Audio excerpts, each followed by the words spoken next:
Noise.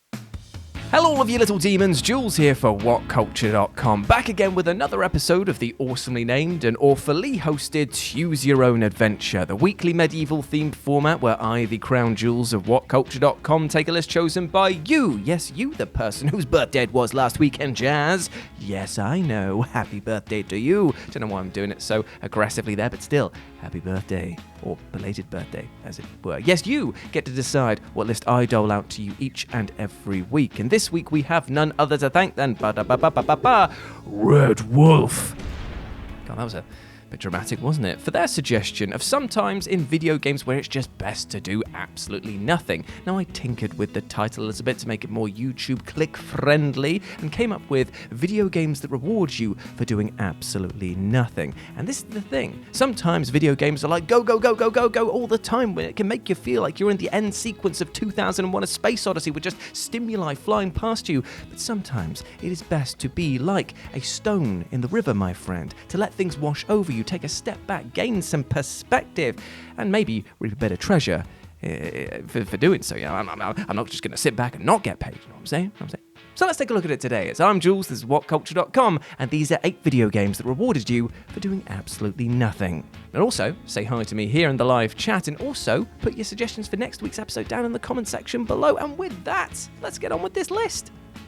Number 8, Don't Kill Your Friends, Lost Odyssey. Right, so I don't know if this needs to be stated, but not killing your friends is something that we should all try and adhere to at any given opportunity, alright? Because not only is it going to be a very quiet birthday party if you've been cutting kidneys rather than cakes, but who's going to have your back if you've been stabbing your friends in theirs? Thankfully, some video games display this message loud and clear to help us avoid such a silly mistake. And while I could speak of countless RPGs that use this trope, we're going to look today at Lost Odyssey, mainly because it's a title whose name has become pretty apt, as it's quite literally faded into obscurity for many. This glorious love letter to turn-based RPGs tells the story of a man who has forgotten his past and with the help of his trusted allies tries to regain his memories. It's very, very fighting fantasy, and I bloody love it, I do. But it's a bit of a shame, therefore, when the big evil known as Gungora decides to use his body as a puppet and attack all of his mates.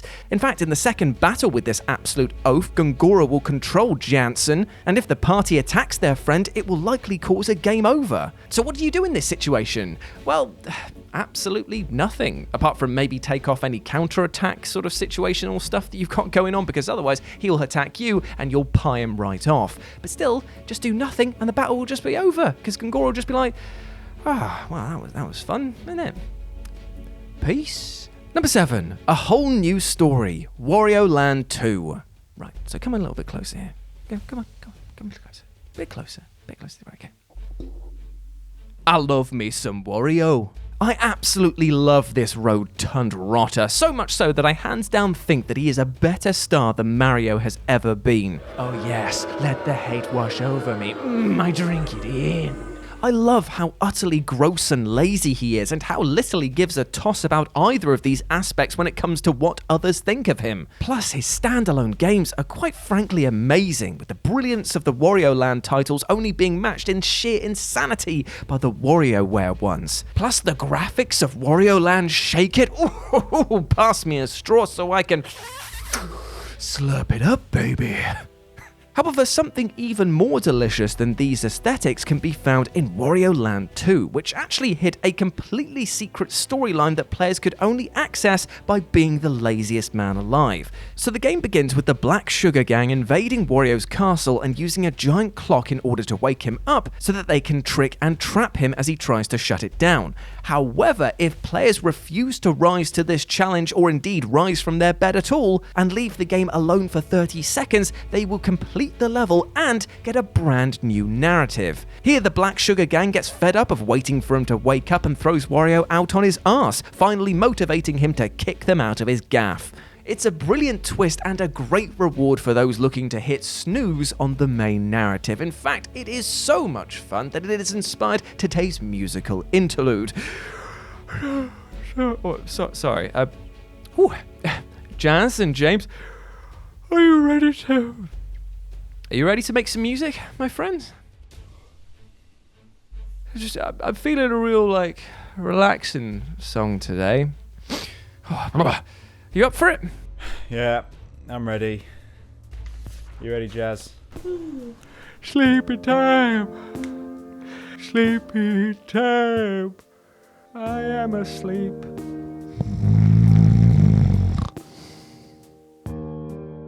Yep, he's asleep. Come on then. Get back to work. Yep. Number 6. Some Help You Are, Xenoblade Chronicles. Actually, before I begin talking about this title, how do you guys pronounce its name? I've heard people pronounce it Xenoblade Chronicles, I've heard it pronounced Xenoblade Chronicles, so you know what, I'm just going to do a mixture of the two and call it half this and half that, so that everyone's equally upset. And anyway, talking about this game, Xenoblade Chronicles, there is one thing above all that sticks out like a sore middle finger, and that is the sheer amount of achievements this game has. It has 200 of the bastards! So if you're looking to complete this 100%, then you best be prepared to put in the hours, because some of these take multiple playthroughs to unlock, and when you consider the length of even the vanilla experience, this is enough to turn your shulk into a Hulk, thanks to all the bloody grinding you'll need to do. Luckily though, you can skip arm, chest, leg, back, and well, everything day if you want to, because seeing as your party is so capable of dealing with baddies, you can just let them have at it while you enjoy the luscious landscapes. Now sure, you might need to move your sun-tanning location to the left and right a bit to avoid attacks every once in a while, but you'll be much less sweaty than you would be swinging your chopper all over the place, let me tell ya. Hell, there's even an incentive to let your party do all the heavy lifting here, as you'll pop a trophy called Some Help You Are for doing literally 0 points of damage in a battle and letting them do all the dirty work. Not bad at all. Number 5. All walls are exits. Gauntlet. I absolutely adore Gauntlet. In fact, it's a backbone of my video gaming childhood because there was a beat-up copy of it down at my local leisure centre. So me and my friends would usually go swimming on the weekends and then afterwards just chuck all of our pocket money into this absolutely battered old arcade game, crowding around, screaming at each other to move because all the ghosts and goblins and gribbles stuff was coming to kill us. It was the best of times. But unfortunately, we were kids and not exactly very good at the game. We never did see things through to the final levels as our skills and wallets were often left wanting. However, little did I know that there was a much easier way to play through this title, and all it required was a bit of bloody patience. If all players choose not to move at all for 200 seconds, they'll see something wonderful happen, in that all of the walls in the level that they're in will transform magically into exits, allowing you to leave the level with no issue whatsoever. In fact, this cheese exploit is so good that pro Gauntlet gamers swear by it, to the extent that they will actually use this rather than go through some levels because it would take them more time to go through it normally than it would to wait out this exploit.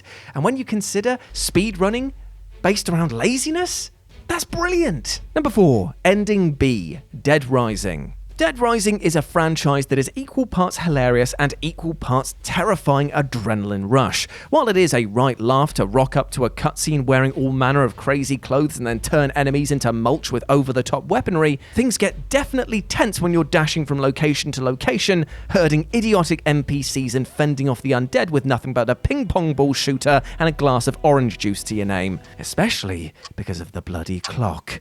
Always ticking, always watching. One step closer to death. But you know what? It's actually this accursed clock that can end up gifting players one of the, well, better than average endings of this game. Because if you simply let Frank while away the allotted time by doing literally nothing on the helipad, the title will award you the B-ranked ending. Now, while this is obviously not the best ending of the game and does indeed mean that you'll miss out on things like, I don't know, having fun, when you consider that leaving the helipad, going down into the hordes of zombies could literally net you a worse ending, well, it's actually quite an incentive to do nothing. Plus, now you can use the 50,000 XP that you gain to level up Frank and get a better start on your next run. It's a literal win-win. Number 3, you are winner. Big rigs over the road racing. Right, so as I've covered many times before, big rigs all over the road racing is not a well-made game. In fact, it's a title that Game Jam entries point and laugh at for being incomplete. It's got more holes in its source code than Swiss cheese, and AI that is so absolutely incompetent that using the term intelligence is frankly quite insulting. And yet, I absolutely love it. It's like a piece of outsider art, ugly by conventional standards, yet there's just something so intrinsically alluring about this title. Maybe it's the fact that you fall through the floor and pass under bridges as if reality means nothing to the drivers. Maybe it's the infinite speed that you can reach by reversing, or maybe, just maybe, it's the fact that you can sometimes win by doing absolutely nothing at all. Now, as before mentioned, the AI on show here is so bad that it actually makes my fridge look like it's got more brain power, and indeed you can't literally lose a race because, well, the other drivers don't actually drive at all, and the one racer that does have the capacity to actually go through the tracks stops before the finish line. Each and every time, you literally can't lose the race, yet sometimes you don't even need to do any of this, because the game will randomly just say, yeah, you won. I'm sorry, what? Yeah, the game just goes, beep, beep, boop, you won. Cheers?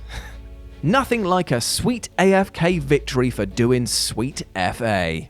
Number 2, don't build an army to beat an army. Advance Wars 2. So when fighting a war, it's probably best to always fight smart. Unless you're playing Warhammer 40,000 and playing orcs, where if you're not charging everything in sight, you're not doing your job hard enough. That being said, if you're looking for a series to challenge your wits and skills when it comes to planning invasions and stemming the tides of war, then the Advance Wars series is most definitely for you, as you'll need to think outside of the box at all times in order to send your enemy home in one. However, thanks to one mission in Advance Wars 2, you can win by doing, well, absolutely nothing. Here in this deployment map, you take control of the mighty and renowned hero of time, Colin.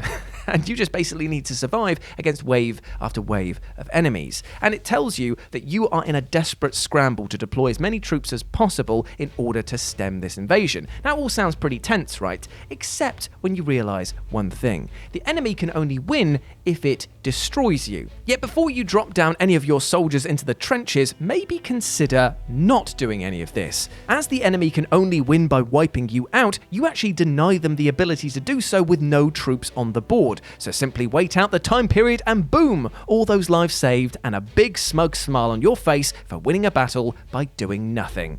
And number 1, what's the password? Chrono Cross. So sometimes in life you won't have the option of just kicking down your enemy's door and planting a big size 10 boot right in their face. In fact, doing so or showing any form of aggressiveness might actually incur greater defenses and even more aggression coming your way. So sometimes it is much better to take a step back, just chill, relax, and do absolutely nothing. Because as Chrono Cross teaches us, it can actually get you access into a super secret stash of treasure. In this outstanding video game, you'll be tasked with infiltrating Viper Mansion. That's the sound of a viper. A highly guarded area which you need to sneak through while wearing stolen uniforms. As you progress, you'll come across 2 soldiers outside of a room who will inform you that this is where they keep all of their treasure, and then ask you for the password in order to proceed. Now, this is the thing, you might panic at this point because you've not seen any password whatsoever. You might just be like, is the answer Slime Jesus? Is it Slime Jesus? I mean, it's a literal deity coming down from the sky. I think that allows me a little peeky inside, right? Cheers, mate. But apparently you're not the answer. Don't worry, Beelzebub's not the answer either. You can both go your separate ways. Take that. It's not the answer. And this is the thing, your panic might see you choose one at random, which will unfortunately send you to jail. But if you keep a cool head and don't select anything from the menu, you'll actually gain access because the answer, it turns out, is silence. And there we go, my friends. Those were 8 video games that rewarded you for doing nothing. I hope that you enjoyed that, and please let me know what you thought about it down in the comments section below. If you want to chat to me further, you can do so over on Twitter at RetroJ with a 0, or you can swing by Live and Let's Dice. It's where I do all of my streaming outside of work, and it'll be great to see you there. But before I go, I just want to say one thing. Sometimes in life, doing nothing actually is the best thing for us. You can be overwhelmed by stimuli. There are so many things going on in the world right now, so many different pressures that it can be overwhelming. And doing nothing, aka taking a step back, might give you a bit of perspective on the situation that you're in. You might find that you need help with things. You might find where your energies are best spent. You might even find that the avenue that you're going down is just simply not right for you, because all you've done is take a foot off the gas and just go, wait, is this right for me? And those types of questions can help you live a healthy and happier life. And that's all I want for you. So go out there and absolutely not smash it today, but just enjoy a bit of a peaceful ride. As always, I've been Jules. You have been awesome. Never forget that. I'll speak to you soon. Bye.